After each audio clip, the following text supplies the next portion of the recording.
صدمنا وصعقنا باستشهاد بلبل الثورة أبو وطن الغالي.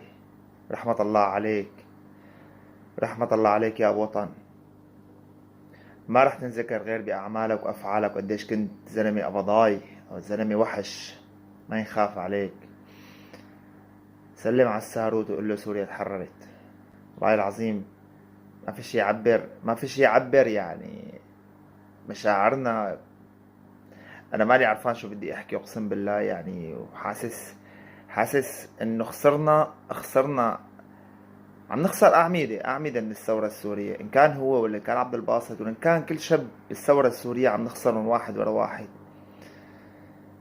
لا نقول الا ما يرضي الله، انا لله وانا اليه راجعون. رحمه الله عليك.